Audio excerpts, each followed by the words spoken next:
Mini episode 1705 of the FDH Lounge is brought to you by Sportsology, delivering unconventional columns and webcasts about sports, TV, music, movies, and more. Follow them on the web at sportsology.com. The FDH Lounge. You'll want to schedule your life around it. A long time ago, on a gloomy, wet Cleveland spring night, two men stand alone amidst the late-night drizzle. Their voices echo across the vacant station parking lot as they debate the merits of the great American radio show that have been missing for far too long. On that night, an idea was born. That idea became the FDH Lounge.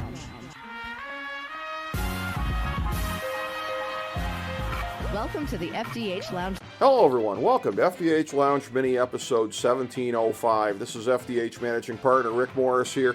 And we have one of our favorite FDH Lounge dignitaries on here today to break down Championship Sunday in the NFL. And of course, this FDH Lounge dignitary is the proprietor of the great firstdownscouting.com. That's the number one, stdownscouting.com.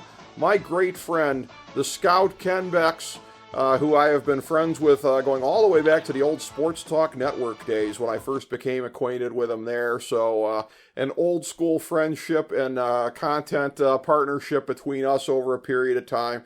It is always great to talk football with the scout. And again, nobody better to talk to about Championship Sunday than this man, my good friend, the scout. Wonderful to have you back on, buddy, and we are going to have two sensational games, I think, this weekend to look forward to.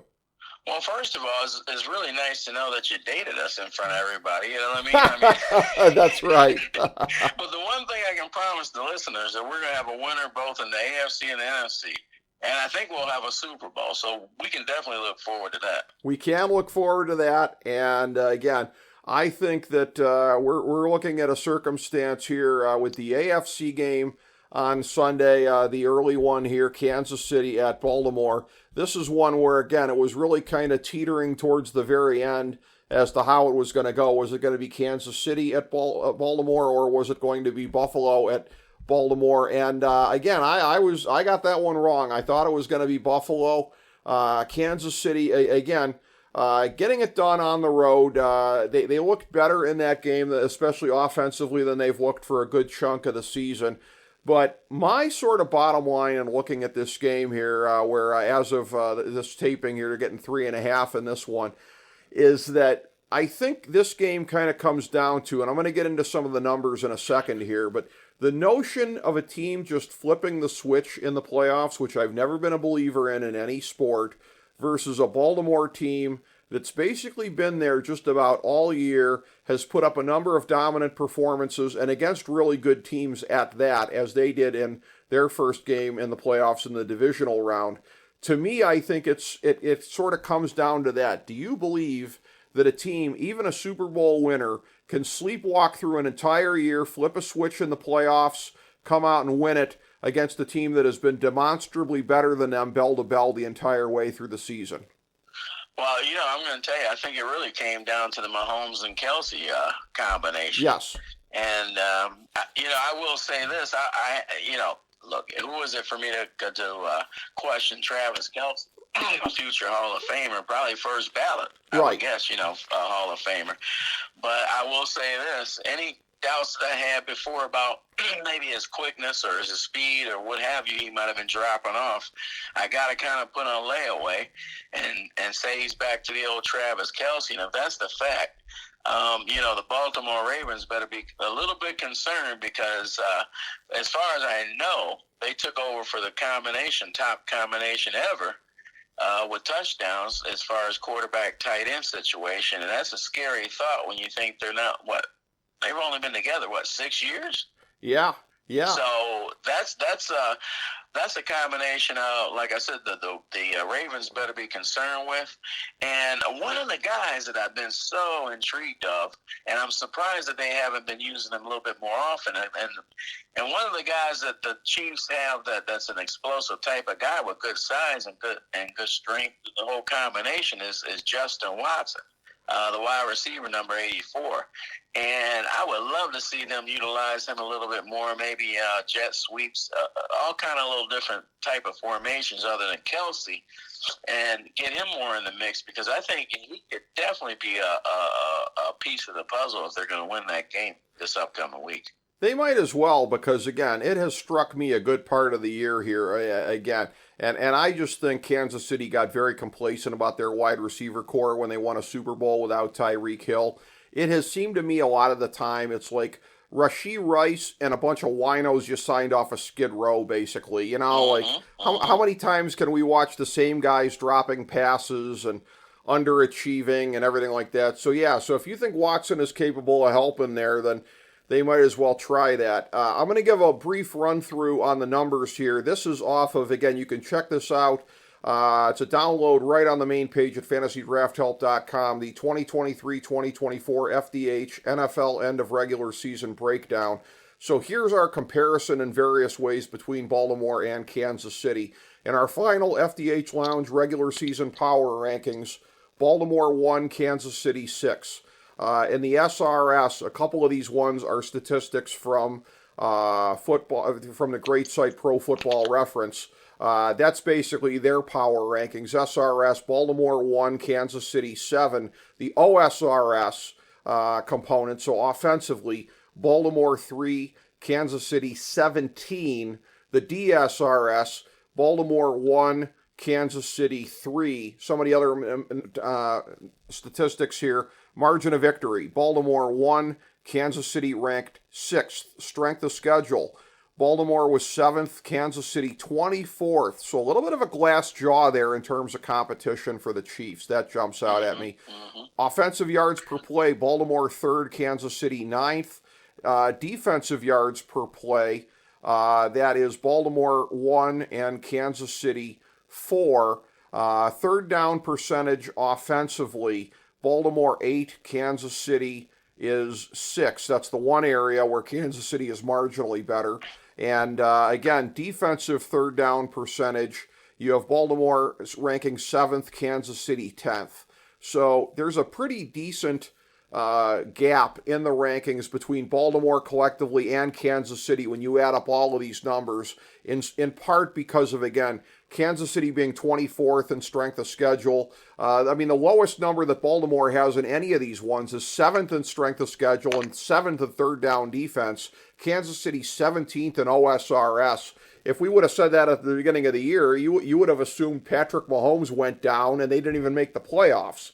But here they are on Championship Sunday, having been carried by their defense, which is the one thing I'm pretty comfortable in saying nobody predicted coming into the season. So I'm looking at a situation here where, again, you could say Kansas City flipped the switch the previous two games. As somebody that's a Miami Dolphins enthusiast, I take no pleasure in saying this, but what they did against Miami didn't impress me at all. I expected Miami to fold. We're basically Dallas East. We don't beat anybody that's any good at this stage of the game. Miami's just not at that point yet. What Kansas City did against Buffalo impressed me a little bit more, but Buffalo has their own history of stepping on their Johnson in the postseason here. So you could look at that and say, well, maybe Baltimore has been much the same the last couple of years, but I almost look at it like the people that expect Kansas City to go in and win, it almost feels like superstition. Like they're the team that makes the Super Bowl every year or most years, and Baltimore's the team that just pisses it away. I mean, maybe that's the way it plays out in the end, but I'm a data guy at the end of the day here, and I'm looking at this, and like the gap between Baltimore and Kansas City and what they did through the 17 games of the regular season is relatively stark, Ken, as I look at it. Well, first of all, I have to say, when you were breaking down all those statistics, and especially from FDH Lounge, I had a smile on my face. I mean, you are the statistical man with the pertinent type of stats that get down to the nitty-gritty. And did you say Buffalo Bills, they're Johnson?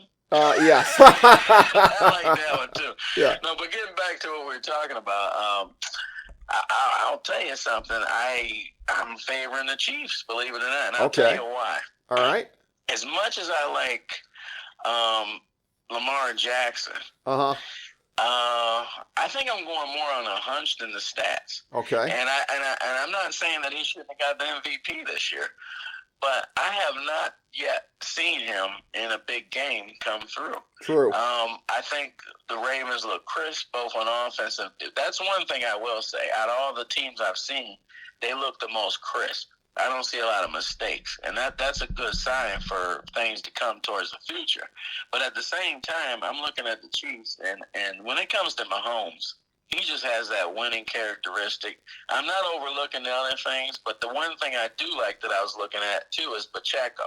Now, he might not be averaging 5 yards a carry, but, we spoke on the phone before we got on here, and it almost goes back to what I was talking about before when it comes to the SEC running game. Yeah. He just knows how to get those pertinent 3 yards when you need them. When it's 3rd and 2, he gets 3. He does. When it's third and 1, he gets 2 or 2.5. When the Chiefs need it, well, you've seen it at the end of the game against the Bills. There's no reason the Bills shouldn't have won that game. But at the end of the day, once again, the Chiefs came out victorious. Exactly. And by the way, if you think I dated myself before, I'm going to date us a little bit more here by saying this. Situationally, I think what you're saying, at least situationally, is that Pacheco is the Christian Okoye of today for the Kansas City Chiefs. Oof. Did you have to bring up the nightmare from the Nigerian nightmare? I have forgot about him because now automatically I'm thinking about, can I pair him up with a nice fullback and run? Yeah, exactly. You know how my mind goes. But, that Pacheco, you know what he is? He's a guy with talent, but he's a worker. He is. You know what I'm saying? Like, he's the ultimate combine guy that necessarily don't have the production that you look for, but at the same time, when the game's on the line, he comes through. In those short yardages, when they throw him the outlet and they need 3rd and 8, why does he always come up with 8.5? These guys are proven commodities. Now, granted, they don't have a lot of them. Like I said, it's pretty much Pacheco, Mahomes, and Kelsey. Yeah, and the rest of the guys, depending on the week, they're question marks because as much as I like Justin Watson, for whatever reason, he's not a big part of the game plan. So whether he's got the talent or not, the bottom line is he's not there a week by week basis. So more or less, I guess you would say that doesn't sound great on my part, but I would have to go by recent past history, and somewhat of a hunch, and the fact that I love Lamar, I do. Maybe because he's not what we call necessarily traditional, and maybe my mind hasn't, turned over to that. Okay. And I know he's both effective passing and running, but at the end of the day, man, that Mahomes magic, I just can't get away from it. Yeah, listen, I understand that, and that's where, by the way, if you want to compare and contrast Pacheco overshooting the mark relative to expectations when he came into the league at running back. Again, I'm a guy that was definitely wrong on Edwards-Helaire. I really thought that guy was going to be a real stud in this system. And he's just another guy who was just really underachieved for Kansas. Most of their underachievers are most of them are at wide receiver, but some of them are at running back. And, he's definitely one of them. He's sort of the primary one, I would say, in that regard. And, speaking of the witness protection program, is Kadarius Toney going to play this week? Oh, my God, yeah. Like, they just, again, you win the Super Bowl, and it becomes all about reclamation projects. Like, you got to get serious about this. And, listen, it's hard to second-guess spending a lot of their draft capital on defense because the whole thing of, like, okay, well, now that Mahomes has passed the rookie contract and the cap's getting tighter around the neck, I get it. But here's the thing. Kansas City has no choice. They got to flip it the other way in this offseason. They need wide receivers. Yeah. They need a tight end for the future with Kelsey being there. And I'll say it again. I think Kelsey's a guy at this point who I think could be in the running for, another 2-3 years like this. Might be in the conversation for greatest tight end of all time. I mean, it's hard to look around and find anybody who's really kind of surpassing him as far as what he's done. And he brings the postseason component to it that a lot of them didn't. And that's where, again, a guy like Gronk, but Gronk didn't play as long as Kelsey already has.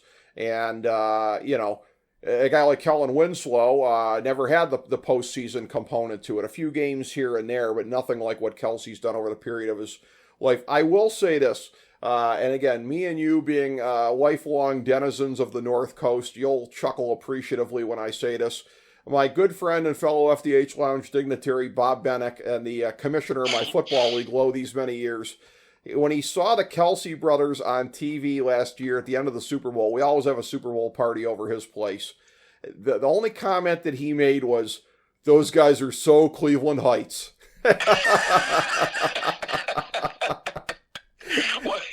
when you were talking about Kelsey, and I'm with you all the way with that one. Yeah. I mean, if he puts a string of 2 or 3 more years together, at the end of the day, I mean, you can maybe try to clip him with his, maybe not being a traditional blocker, but at the end of the day, right, his explosive plays, his creative, route running, improvisational type stuff, right off the dime. Yeah. You cannot, put that into, hey, forget the blocking. You know what I mean? Right. I mean, I'm sure he's more than proficient at basic blocking. So when you start adding on that he's, one of a kind pass catcher, bottom line, I mean, I've never seen nobody that has the multiple dimensional type pass catching and route running for a guy that big. And I keep saying to myself, well, don't they know he's just going to turn around? You know what I mean? But obviously there's something about him that's quicker and faster than we must see looking through the TV, because time in and time out, he turns an 8-yarder into a 15-plus yard type gain. Yeah. So at the end of the day, everybody knows what he's going to do, but you can't stop him. So, like you said, if he can go with another streak of 2 to 3 years, I haven't seen anyone better than him. I haven't either. And, in looking at the game here, again, I'm going to go with more of a traditional perspective on what I expect the outcome to be. By the way, my picks on the show last week, 1-3, that brings me down for the year to 141, 130, and 11 overall. So I've got to hit the last 3 to be above 52.4% for the season. Here's what I'm going to do, Scout. And I don't consider this to be cheating, by the way. If I don't go 2-0 this week... they say before somebody says I don't consider it cheating, they're cheating. Yeah, well, here's what I'm going to do. But if you go on record, so here's what I'm going to do. If I don't go 2-0 this week, if I end up getting boxed out, I'm just going to give a whole buttload of props for the Super Bowl. And if I hit enough of those, hey, I went on the record. I'm still above 52.4%. I have chosen not to get into the over-unders and everything. I've given scores the last couple weeks while I haven't considered those to be picks on the over-unders, and I don't consider these to be here. I'm just going to give out the score for the heck of it, just for fun. I'm going to say, and looking at this here, I think with the defenses involved, I think the kickers are going to be a little bit more active than you might otherwise expect. I'm going to say Baltimore 23, Kansas City 16. So the Ravens to cover to 3.5. But you're expecting Kansas City to win outright then, yes? Oh, absolutely, yes. Okay. No doubt about it. I'll take the points on this one. Okay, all right. Scout takes the points there. The late game is, of course, going to be a rematch, at least in terms of the cities, of the 2012 World Series, Detroit and San Francisco. But this time it's going to be... Another fun fact there, Rick. Thank you. Yes, I the one thing I'm a slave to is my cross-sport analogies, but this is a rematch, I believe, of... I think it was I saw a thing recently. I think it was the playoffs in '83. I think it was actually the Lions and San Francisco that year, but... they meet here in the Bay Area, Santa Clara, to be technically correct here, in the late game on Sunday. Detroit getting 7 points as we speak right now, which is exactly the same as what it was with the opener. Same in the AFC, by the way. The number has not appreciatively moved. But looking at this game, the numbers are a little bit starker in terms of the breakdown between the two teams here. So on the final FDH power rankings, San Francisco was number 2 overall. Detroit was number 5. The SRS, so again, that's the Pro Football Reference version of their power rankings. They use a statistical formula. They have San Francisco 2nd and Detroit 6th. OSRS, so the offensive component of that, San Francisco 2nd and Detroit 5th. way more of a gap when you're looking at the DSRS, as you might expect. San Francisco second, Detroit 25th. In terms of margin of victory, San Francisco second. They got a lot of twos here. Detroit is 8th in that. When it comes to strength of schedule, San Francisco 12th. And it will tied for 12th because Detroit is also tied for 12th. So no difference there whatsoever.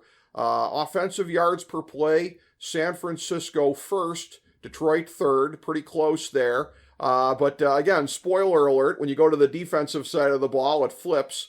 San Francisco 7th, Detroit 24th. In terms of third down offense, San Francisco 4th, Detroit 10th. If Detroit was even a little bit better at that, there might be something exploitable here, because the one thing that's going to surprise you is third down defense. Detroit's actually way better. They're 10th, San Francisco 23rd. So this is something I've talked about before. You don't necessarily think of that as being something that is a chink in the armor with San Francisco, but it is a thing where they are susceptible to possibly screens to the running backs, and that's where Detroit might be able to cause some havoc on third down here and extend some drives.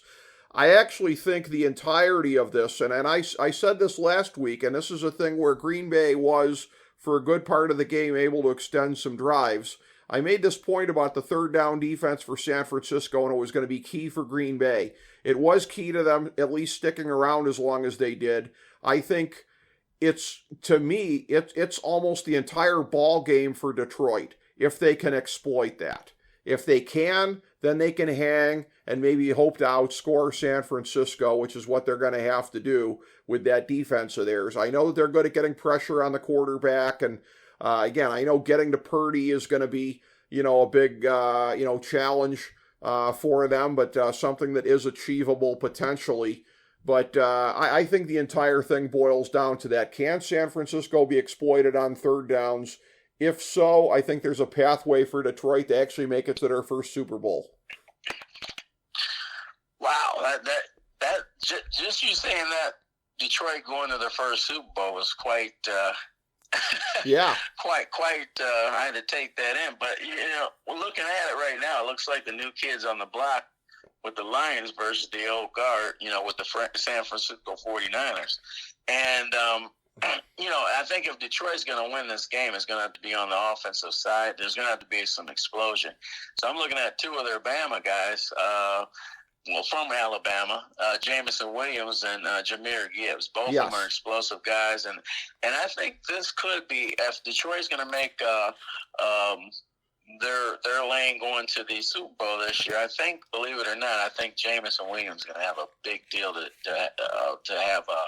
have a big deal to do with it, because I really think he could be one of the top 10 guys in the league. I'm not sure that they have exploited him as much as they could have. Now, I know he was coming off suspension. Maybe that delayed some things, but I think he's got that combination where potentially he could be, a multi Pro Bowl type guy, and maybe beyond that if used properly. So I'm looking to see how San Francisco defends Jamison Williams, and depending on if him and Goff are connecting, and of course they got Sam Laporta, the other rookie. Yeah. And although he's banged up right now. He's banged up. Yeah, that's what I thought. My guess is he's going to go because it's the whole season on the line, but I don't know what his effectiveness is going to be, and they need him to be effective.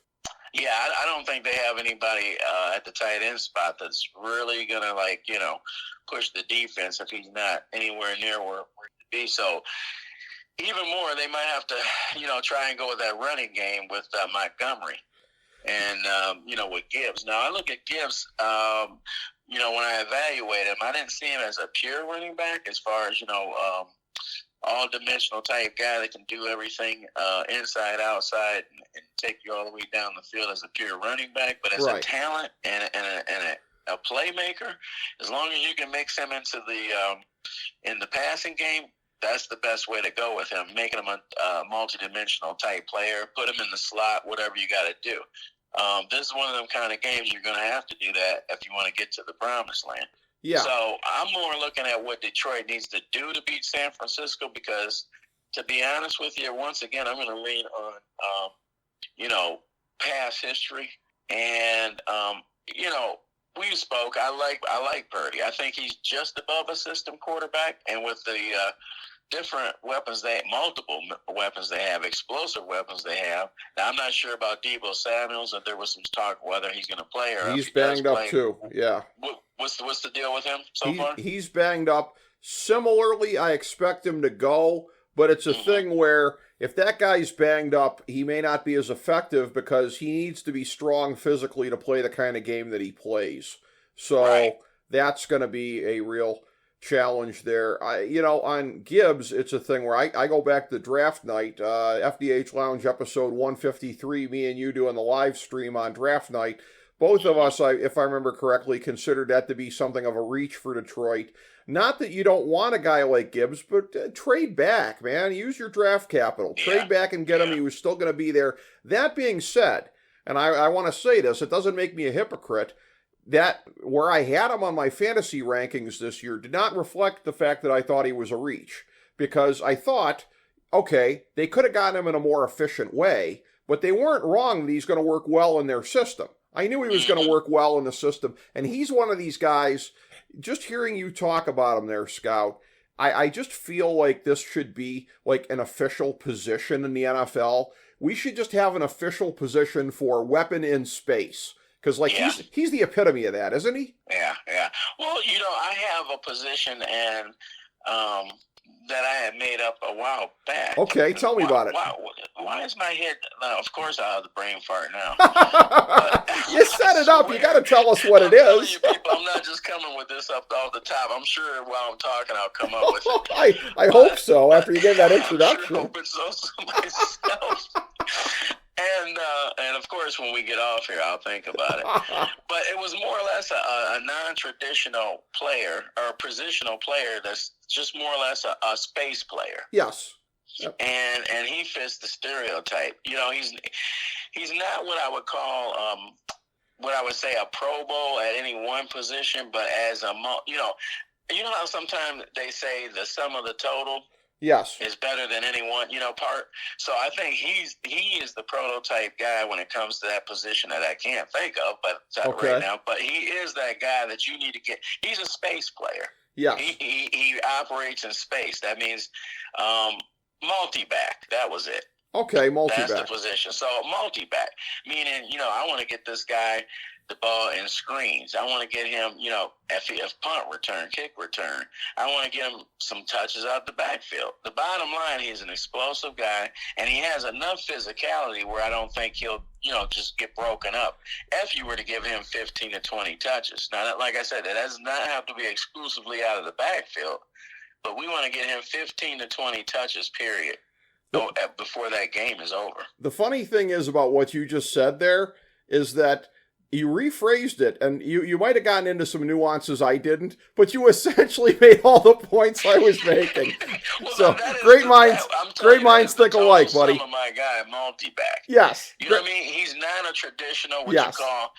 Let's say he's not a traditional receiver. Yes. You know who he would be? He would almost be Cheetah.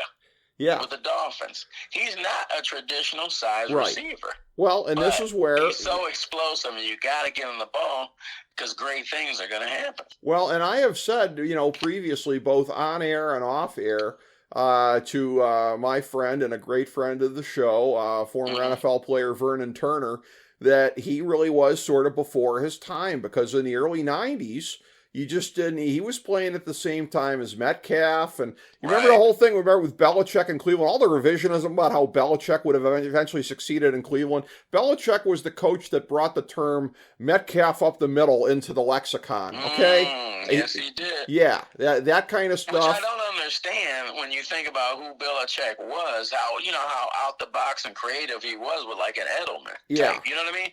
But then you was running Metcalf up the middle, which always had me perplexed because that's not going towards his strengths. When you had Horde and Vardell on the roster, who presumably would be the guys that you would run up the middle, but again, that was the whole thing too. Are you talking about Touchdown Tommy? Touchdown Tommy, yeah, yeah.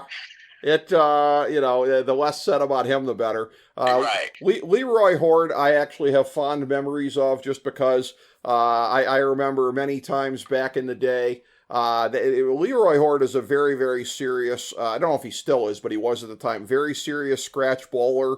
So those all-you-could-bowl sessions up at Yorktown Lanes, he and I would frequently be up there at the same time. I remember him complimenting me on twice making this. I was bowling next to him one day, twice making the 6-7-10 split when I was bowling next to him.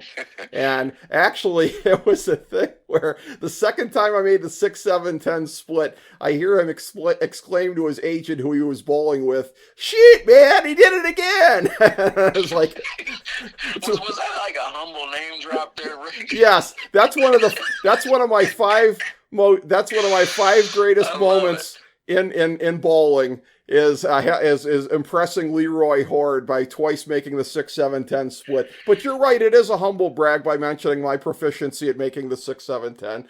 But you know what I have to say though about Leroy Horde. You know, my final thought about him was that he was a guy that wasn't overly talented, I wouldn't say, but he maximized who he was as a player. Yeah, he was a hard worker. I have one more funny story about him. By the way, my friend and FDH Lounge Dignitary Jeff Weber, who is quite an embellisher.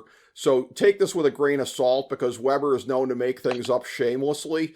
But he was actually bowling in a scratch league with Leroy Horde. They were going to the old Berea Rollin' Bowl.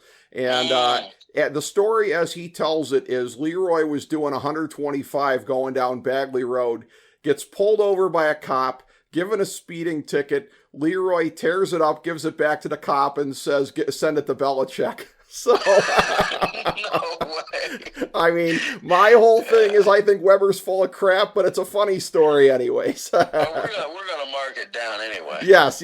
A story that great's got to be true, right? It's the old Cosmo Right. Kramer line. But so And, back in those days, you probably could get away with that. you probably could, and that's probably exactly what the officer did if it actually did happen. But in a game like that's a roundabout way of saying that again, Gibbs, is valued a lot more 30 years later than the likes of a Metcalf was then, because again, they had weapons in space back then. They just didn't use them that way. Metcalf, my guy Vernon Turner, just didn't get used that way then. Gibbs, they know how to use him in Detroit. It's one of the reasons that one of these teams is going to back up the Brinks truck for Ben Johnson. He's the hot OC candidate for a head coaching job this year. God help him if he goes to Carolina and ends up working for that idiot owner. But, if the guy, gives him enough gold bullion and whatnot, he might be able to reel him in. But in which case, we'll never hear from Ben Johnson ever again. He'll be rich. We'll be thinking about the track guy. Exactly. That's what I always think of too. I'm always, whenever I see him trending on Twitter, it's always like, am I next going to see Carl Lewis trending on Twitter? and the controversy with Ben Johnson. I don't want to get into the details, but the bottom line, you're wondering, did his past history actually catch up to him? You know what I mean? Well, his past history would have to run awfully fast, wouldn't it, Ken? There was a reason he was running fast. That's right. A lot right. of times when you see those trending names, I'm going, oh boy. Yeah, that's a DOA situation. Yeah, did we get another roids test in here on him? Right. Are these NFL teams going to be lining up to piss test this Ben Johnson before they hire him? Could be. Speaking of which, the track, since we're on the track thing. Okay. Nehemiah. Remember, what was his name? Oh, Ronaldo Nehemiah with the hurdles and stuff, right? Yeah. He was I remember he was fast. He'd get open, but you could tell he didn't know the nuance of how to cover up and not take that hit. Yeah, well, cover up, not take the hit, catch a football, run routes. There are actually other things than being fast. So, yeah, I mean, that's what they say. Yeah. There's a reason that we don't have, sumo wrestlers out of Japan getting signed as offensive linemen, right? Like, it's harder than it looks as far as doing some of these things here. Well, if they didn't have to move, Rick, it'd be great. That I will say, I had heard, I think it was back in the 70s, maybe with Washington. I think Andre the Giant actually auditioned for them. And like his footwork when he was younger, like dude was over in Japan throwing drop kicks and stuff when he was younger and lighter and whatever. Yeah, like young Andre the Giant, look it up on YouTube. yeah, like he could move. So yeah, well, that's like what was the center? Basketball. I'm trying to think. Remember he did track, volleyball. What's his name? I'm blanking again. Help me out. Track and volleyball. What era? What are we talking here? Oh, 70s. 70s. Okay. Chamberlain. Did Chamberlain do other sports too? Okay. Oh my goodness, he could have went for Olympics in volleyball. He did track. I know as a runner. Yeah, I think he was a high hurdler. Well, I know he was doing mattress marathons, but that was another story. But right. So yeah, I like the laugh there, Rick. Thank you. Yeah, that was worth some extra. That was worth some extra butter on the popcorn. I think so. I think it was. It was like, and I tell you what, I always pride myself, going back to the old Sports Talk Network days, of being like the master of segues. But after the last couple of minutes, I don't know how we segue to game picks for San Francisco, Detroit. So I'm just going to throw my hands in the air and just like abruptly kind of do it, because I can't think of a graceful way to get back into it here. But we've touched on that as far the last time we were actually talking about this. It was Gibbs and his ability to extend Detroit's drives. You have a situation here where I was seeing a name I was seeing on Twitter since we were talking about that, Chase Young. During the game Saturday night, where everybody was just like taking shots at him, like Chase Young out here doing aerobics all night, you know? So it's like you expected him to have more of an impact there, but you also expected him to have more of an impact in Washington. I'm just scratching my head on that one. But again, San Francisco, again, a deep team defensively, just especially after the moves at the trading deadline, just like they are offensively. So you're looking at a situation here again where San Francisco, very similar to Baltimore, when you're looking at the regular season numbers, pretty impeccable. And Detroit, I will say, my preseason picks, I actually had them making it to Championship Sunday.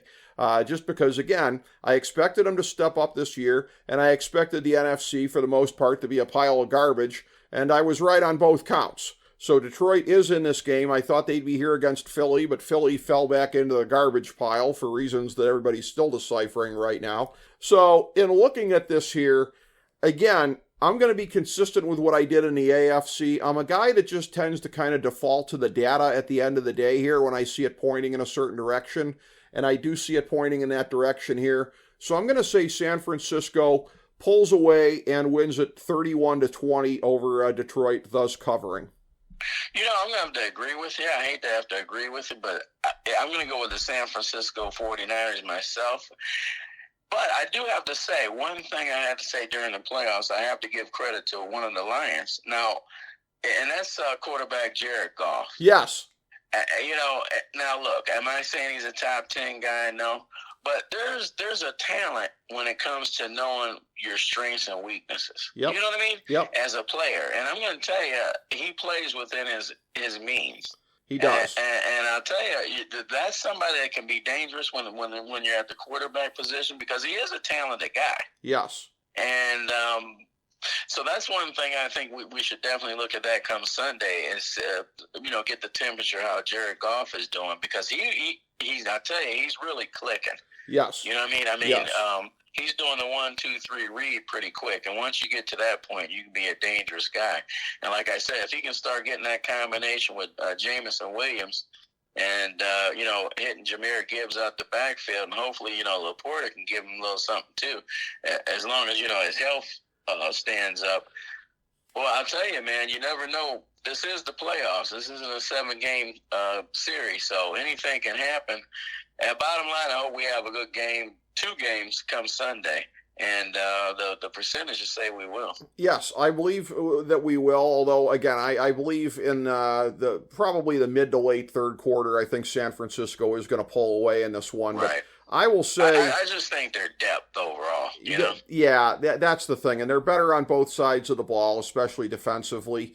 And I will say again about Jared Goff, it's very, very funny because you have 2 lounge dignitaries that are at opposite ends of the spectrum vis-a-vis motivations for Detroit to win the Super Bowl. Now, I'm very proud of lounge dignitary Derek Joseph, who managed to get a ticket on them to win the Super Bowl at 29-1 after they beat Kansas City Week 1.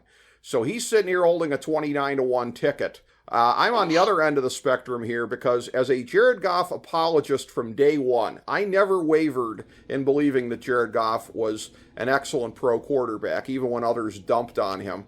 FDH Lounge Dignitary Chris Galloway got me to promise at mid-season. He brought it up on air, and of course I could have edited it out, but that would have been gutless. I took the challenge here. If Detroit wins the Super Bowl, I am obligated to get a tattoo on my ass of Jared Goff with the Lombardi Trophy. So, well, in saying that, that could be detrimental to you, especially since I know how much you go out and with that bikini brief and go on the beach. So that could be quite detrimental, you know. It could. It's going to scare some people the next time I rock the banana hammock, Scout. No question about it. So, you know. Did you say the banana boat? The banana hammock, yeah. So, you know, that's going to be something that's going to be a little rough on the eyeballs if I have to get this thing done. But you'll definitely probably make YouTube, no question about it. There's no question. I said to Chris at the time. If you're not famous now, you will be then. Yes, I said to Chris at the time, my only solace is that it will go viral, and I should get something out of it, you know, so... There is that. For as much as I'm always trying to grow the Lounge brand, I might end up doing it the hard and painful way with Jared Goff and the Lombardi Trophy on the posterior of yours truly. Well, you know what they say, though. It's not how you get there. It's just that, this is a family show. Blank, you get there. Yes, exactly. And so getting the thing on there, yes, that is... We're still 2 games away from that, but it's looming a lot larger than it was at midseason. No question about that. So you know what my question is? How did we get from Jahmyr Gibbs to a tattoo on your banana boat? In only like 2 minutes.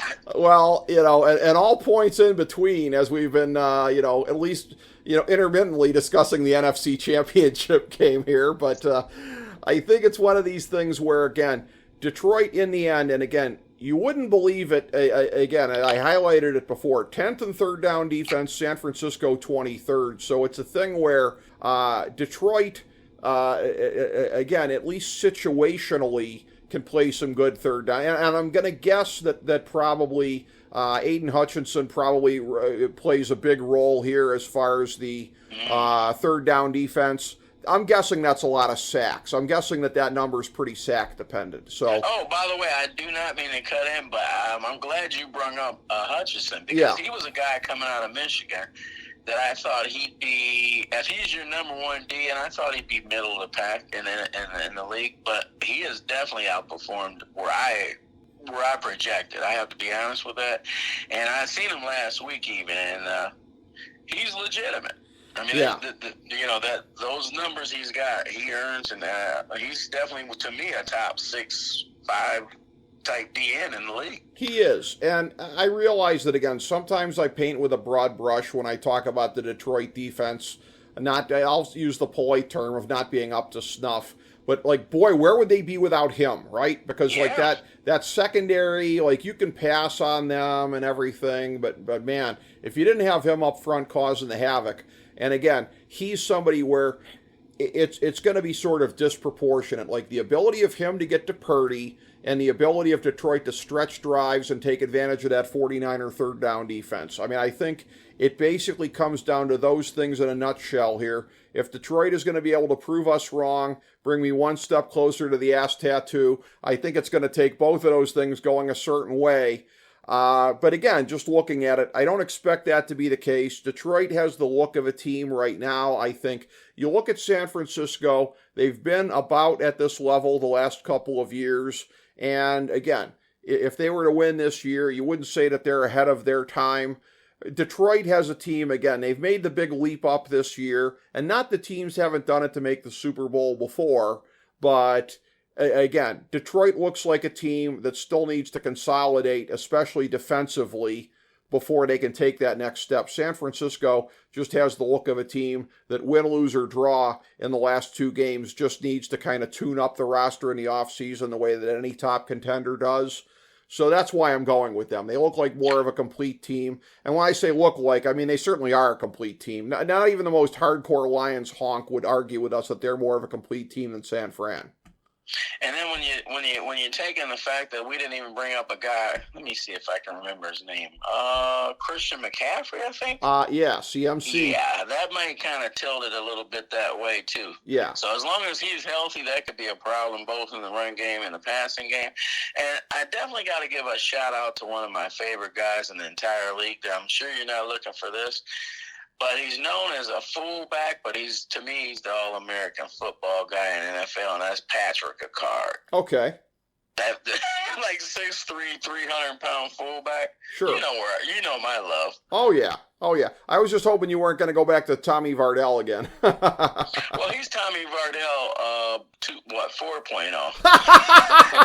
Yeah. And any Vardell times 4.0, I can take any time of the week. Yeah, and that's definitely a weight joke right there, 4.0. But remember the Hungry Man was a Hungry Jack? He's my Hungry Jack guy in the NFL. Yeah. How about that one? Exactly. Well, it takes all types if you're going to put together a championship team. So this is a thing where, again, what you're looking for from the picks is a rematch of the Super Bowl a couple of years ago, Kansas City and San Francisco. To me, my prediction is this is Harbaugh Bowl 1.5, as there will only be one of them on the sidelines this time here, at least on the head coaching side of things. But whichever way it goes, again, Championship Sunday, I always say this on the show because I'm sure you've been, a lot of people out there that really love football have been at our fair share of Super Bowl parties with casuals. Well, this is the day for the hardcore fan. Like, it's not that I don't love the Super Bowl. It's always been just about my favorite sporting event, but it's like we share it with all the people out there that don't know whether the football's pumped up or stuffed, okay? But like Championship Sunday, it's for us. It's a doubleheader. It's the game, championship games in each conference. I revere Championship Sunday, and I always have. And, like, it's for guys like me and you out there. It's like the purest day on the calendar for guys like me and you, Scout, in my opinion. And, well, I was thinking, I was camping up trying to think of what I'm going to remember about this weekend the most. And if I had to pinpoint it when it comes to one player, we're going to find out. Is Lamar Jackson really ready for the spotlight? Yes. Because I'm going to tell you, you're not going to find a Chiefs team that's more wounded, I would say, than this one. So if it's not this year, then when's it going to be? Well, and I'll tell you what, I mean, this is a thing where, again, with the kind of season that Lamar Jackson had, and the way that, again, the fact that they're practically going to Kelly Temp service right now at the running back position and not suffering a drop-off. I gotta give you that. That was a good one. Yeah, I mean, it just, Dobbins goes down, like they just pluck in whoever, and it doesn't seem to hurt him at running back. So it's a thing where he deserves, and his legs are a good part of the reason on that, although I always feel that it's risky to rely as much on the quarterback to run as Baltimore and Buffalo do. But the other commonality is Lamar Jackson, it's a thing where you're right in terms of legacy. Because let me tell you something. If they go out and, I mean, look, if the Baltimore defense uncharacteristically lets up and they lose 49-45, nobody's going to be looking in Jackson's direction. But the more likely scenario is if they lose, it's not in a shootout. And let me tell you something. I'm calling it flat out. Lamar Jackson is going to be on the same level reputationally as Josh Allen if that happens. Absolutely. Everybody's sour on Josh Allen right now. Lamar Jackson is either going to ascend beyond that and be regarded as one of the top quarterbacks in the game full stop, or he's going to be on the Josh Allen level, and there's no in between, Ken. And, another thing, Rick, these guys are all getting at those ages, 5-6 years in the league, where at some point now we're going to, including Justin Herbert, by the way. I don't want to leave him out, even though he's not in the playoffs this year. At some point, you do have to go by your past record. You know what I'm saying? There's starting to be trends here. So, though I'd take either Jackson or Allen. Yeah, I'd take either one in a heartbeat. Don't get it misconstrued here. But if Lamar drops this one against Mahomes, there's going to be no dispute between the three of them who you're going to take first now. Well, yeah. And I mean, as far as Herbert goes, the only thing he proves is that it's possible to have reincarnation without death, because he's basically Dan Fouts 3.0. 2.0, of course, was Phillip Rivers. I mean, the Chargers, it's nothing new. The fact that they have quarterbacks that put up gaudy stats and are basically ghosts in the postseason. I mean, that's the way it's always been. Again, this is the greatest punchline ever. Who's the only quarterback to ever take him to the Super Bowl? Stan Humphries. I know. Are you kidding me? I know. He's not a top 5. Humphries, don't you think that's a guy that's showing you where the tools are at Menards or something like that? I mean, look, when you factor in Jack Kemp and Gabriel, he's not even a top 5 quarterback in the franchise. Jack Kemp. Yeah. You're going back. I like that one. Old school. Well, you know, and he was great at things other than supply side economics, brother. He was a heck of a quarterback in his own time. look at me reaching for that reference, huh? Oh my God. You know, I mean, the only guy out of the bunch that didn't do anything important statistically, but got him to a Super Bowl, albeit in a down period for the AFC. But you know, it was what it was. But and the piggyback real quick on Justin Herbert. Yeah. Now I know he got hurt this year. I don't know what's going to happen as far. I don't even know who the head coach of the hired. Whatever. The bottom line is going into this next year. If he doesn't make the playoffs and maybe win at least one game, then he's going to be. He better. I don't know what to say about him neither. Oh, yeah. Well, I'm not even sure he's on the level of Josh Allen reputationally right now. No, you can't. You can't. No, Josh Allen at least chokes in the playoffs. I mean, Justin Herbert. Well, he gets there at least. Yeah. Justin Herbert, now, again, he did most memorably last year against Jacksonville, but that's sort of the exception to the rule. The whole thing, too, of and Harbaugh's got to go there. You know, here's the funny thing. People finally saw this year what I've been saying for years. The Chargers for years have been a stars and scrubs roster. And now that the season's over, now we're back to forgetting about that. Of course, Jim Harbaugh is going to go there because they have a great roster. No, they don't, man. There's going to be some rebuilding to be done. They have a lot of names, what they have. That's what it is, dude. People get hypnotized by names. Not guys like me and you, of course. But people get hypnotized by names. If you just look at the names, you think that they're a top 5 roster in the league. They're not in the top half of the league to me. Well, I got one for you right now if you want to talk about the elephant in the room when it comes to the Chargers. Sure. Where's Joey Bosa at? I mean, okay, again... I haven't really... Now, look, I'm not watching the games like I used to, don't get me wrong, but, I mean, do you ever really hear his name? Well, I mean, here's the thing, too. Great when healthy, but just like Derwin James. I mean, it's a thing where, you know... Spot on, Rick. You got to put asterisks on even their great players. And, you know, it's just one of those things where they don't have enough great players there. They've never been a team that's had depth. I laugh about this all the time doing podcasts in different sports. It seems obligatory that, LA has to be a stars and scrubs team regardless of sports. Look at the Angels over the years. That's why Ohtani never did anything there. Look at the Chargers. The Lakers until the last year and a half or so, when it was basically just LeBron and AD for a period of time. They've beefed up a little bit since. The Dodgers are obviously immune to that because they sign everybody under the moon. But, you know, again, LA, it's just a weird thing across sports. And listen, maybe it's the thing of chasing the headlines, because when you're a stars and scrubs team, people are always going to think you're better than you are, which is where the Chargers are, which is why the Chargers have not since, the 07 season been on Championship Sunday, nor will they be on Championship Sunday anytime soon. But it is always the Championship Sunday of discussions, my friend, whenever you and I get a chance to chop it up here. So, well, before we get off, I have to bring up about Derwin James. Yes. He seems like the consummate guy the last 4 to 5 years where they're saying, we're projecting him to be the next Sean Taylor. Yeah. And see, that's where Herbert's at right now. He's had a pivotal year. This is a very pivotal, in my eyes. Well, yeah, and because that's now we can't keep blaming the GM or the coach or the offensive line or the defense. At some point, you got to start making some stuff happen, period. Well, and there's a term that I've used on the show a little bit over the course of time. I use it mostly for defensive players. I used it years ago for Clinton Dix. He really didn't live up to it, although maybe briefly he did for Green Bay, sort of in the mid-2010s. But I think of Derwin James this way when he's healthy. Force multiplier.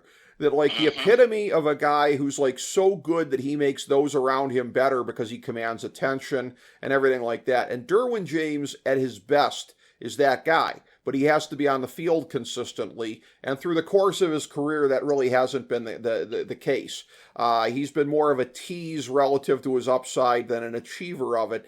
And I say that might sound mean, but it's also a compliment because his upside is incredible. Like, you know, another name that while you were talking about that comes to mind, the same exact guy, maybe not the same skill set, but equal kind of guy is Jamal Adams. Yes, exactly. I mean, when the guy's on his game, he's on his game. He does make things, but then he's hurt, or he'll make that one play or two during the game. Yeah. What was he thinking? Yeah, that's the thing. I mean, he's had a number of brain farts up there in Seattle, and that's what's made them regret the deal. No, you're right. And listen, force multiplier is what they thought they were getting when they ponied up to the Jets that huge haul there. And again, guys like that, we always talk here, and again, I'm sure you and I will be back doing this during draft season again. But again, those are the kind of guys you look for defensively. Those are your first round value guys. Those are the kind of guys that up and down the line. And safety is one of those positions that kind of jumps out to me because when you have an impact safety, somebody like Sean Taylor and Urlacher, the ripple effect across the defense is substantial. That's one of those positions where a guy can really make a difference. And that's where, again, Derwin James is one of those guys when healthy.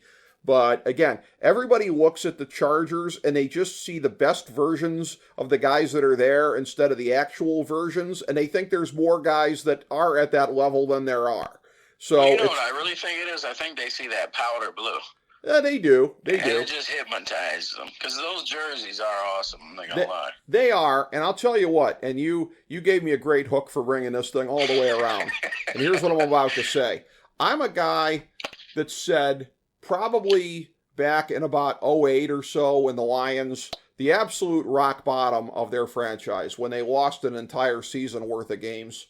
Never mind that the Browns would do that subsequently, but at the time it was one of those things, and I'm a guy that's listened to some Detroit sports talk stations over a huge period of time because of being the ginormous Red Wings honk that I am. So I, of course, hear about other Detroit things when I'm on those stations. And I'm always hearing about the Honolulu with silver and blue. And I just remember, I might have even said it on the show. Like at the time, I'm like, I would get rid of the color scheme altogether because it represents decades of mediocrity and mediocrity at its best, bad football at its worst. So I will say this, Dan Campbell's not a guy I believed in coming in there because, I wasn't that impressed with him based on his previous stops. He's proved me wrong.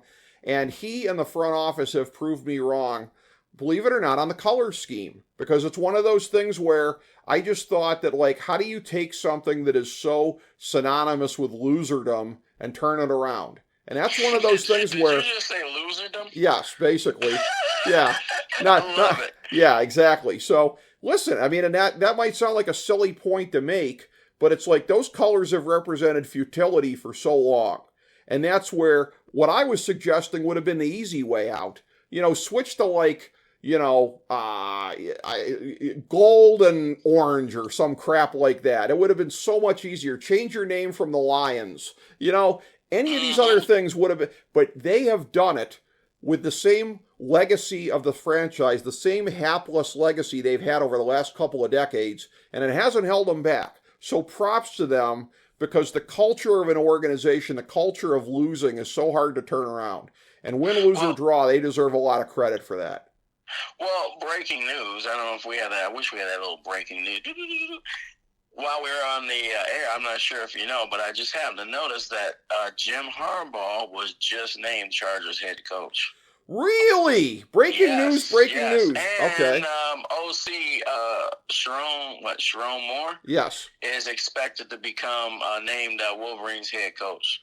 Well, the only thing that I can say is that if everybody's expecting past performance, future results, let it be known that Luke Fickell was 1-0 against Michigan and didn't end up doing anything at Ohio State past that. So, well, I will say this: I'm glad we were talking about Justin Herbert, because now, since they have the great Jim Harbaugh coming in, no more excuses, right? Yeah, exactly. And Jim Harbaugh won't have to wear the shame of that championship getting wrenched away by the NCAA, vacated subsequently you here. You best believe they're going to be, I think Michigan fans better be looking, well, the next 2 to 3 months, they're going to be coming down with some serious implications, put it that way. Oh, they are. So I just find that absolutely hilarious. But thank you for breaking that here. We can do a podcast on that one, huh? We can, and I'm sure we probably will. But Scout, it is always a pleasure, my man. Thank you so much. It is always state-of-the-art football talk when we have you on.